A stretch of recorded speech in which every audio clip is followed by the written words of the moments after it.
तामद्य संप्रेष्य परिग्रहीतु भर्त्रा तदर्पित कुटुंब भरेण सार्धम शांते करिष्यसि पदम पुनराश्रमेस्मिन्।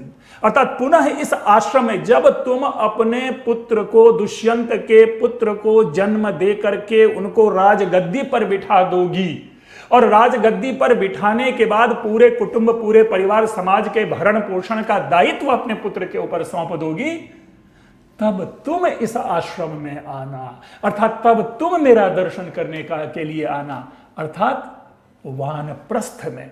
मतलब सोचिए, आधुनिक संदर्भ में, उस संदर्भ में सोचिए कि पुत्री एक बार जब घर से निकलती थी तो शायद वृद्धा होकर के ही आती होंगी, बूढ़ी होकर के ही आती होंगी, क्योंकि वानप्रस्थ का मतलब हुआ कि लगभग 70 वर्ष की आयु में लौट के आएगी। तो जो आज शकुंतला 15 या 16 वर्ष की है विदाई के क्षण, वे वानप्रस्थ के बाद वापस आएंगी। दूसरे शब्दों में कम से कम 50 वर्ष के बाद जब वो वापस आएगी तो हम इसे क्या कहेंगे? पराई ही कहेंगे ना, पराया धन ही कहेंगे ना। तो इस अर्थ में हमें व्याख्या में इन सारे पक्षों को लेना है। हमें छंद से क्या लेना देना, किस छंद में है, क्यों उस पर श्रम व्यतीत करेंगे।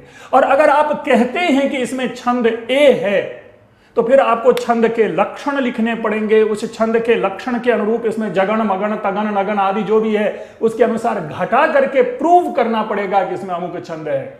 और कवि जब कविता करते हैं तो छंद क्या है?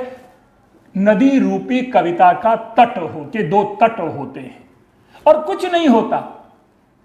छंद से भाव के ऊपर प्रभाव नहीं पड़ता। और अलंकार तो स्वाभाविक प्रक्रिया है। अलंकार जो है, हमने उपमा के माध्यम से बात कर दी कि उपमा का प्रयोग है, लेकिन उसके लिए अलग सब टाइटल बना करके उपमा लिखने की कोई जरूरत नहीं, क्योंकि अगर आप कहेंगे कि इसमें उपमा अलंकार है तो फिर उपमा का लक्षण बताइए और फिर इस पर घटित कीजिए, तब प्रूव कर पाएंगे कि इसमें उपमा अलंकार है, जो हम करते नहीं। इसलिए मित्रों, हमें यह बताना होता है, हमें यह जानकारी देनी होती है कि यह व्याकरणात्मक टिप्पणी लिख करके क्या फायदा कि यहां पर षष्ठी विभक्ति एक वचन है और यहां पर द्वितीया एक वचन है और यह अव्यय है। क्या इसका मतलब है? यह तो उनको सिखाया जाता है ना, जो कि प्राइमरी स्तर पे, जो कि 6ठी 7वीं में जब संस्कृत पढ़ना शुरू करते हैं तो उनकी जानकारी के लिए यह बातें सिखाई जाती है कि देखो इसमें द्वितीया विभक्ति है। लेकिन आप यूपीएससी की परीक्षा देते हैं, आपसे कुछ गंभीरता की अपेक्षा की जाती है, आपसे कुछ सुंदर बातों की अपेक्षा की जाती है, आपके द्वारा कवि के उस मनोभाव को प्रस्तुत करने की बातें की जाती है। और यदि कोई उससे विशिष्ट अर्थ निकल रहा है तो उस अर्थ को प्रस्तुत करने की अपेक्षा आपसे की जाती है।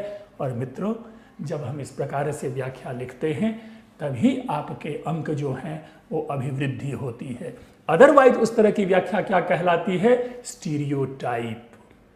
और जहां स्टीरियोटाइपिंग होती है, परीक्षा में तो आप लिख करके आ जाते हैं, प्रसन्न मन से आते हैं कि हाँ जो हमने पढ़ा सारा लिख दिया, लेकिन नंबर तो आपके कम आते हैं। हम इसको नहीं सोच पाते कि क्यों नंबर कम आए। इसलिए जहाँ नंबर कम आते हैं वहाँ पर विशेषज्ञ की जरूरत होती है, और ऐसे विशेषज्ञ को जो कि इस दिशा में कार्य कर रहे होते हैं, तो उनके उन पक्षों को जरूर सुने।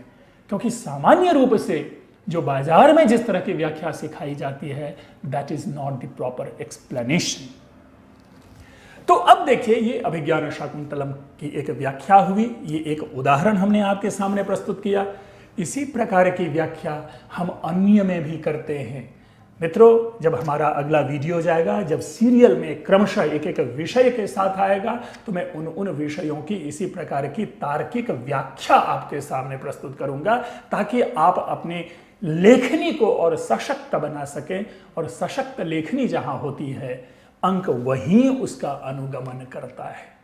अगर आपकी लेखनी में, आपके लिखावट में, आपके भीतर से उत्पन्न होने वाली बातों में अगर शिथिलता है, तो फिर वहां पर अंक प्राप्त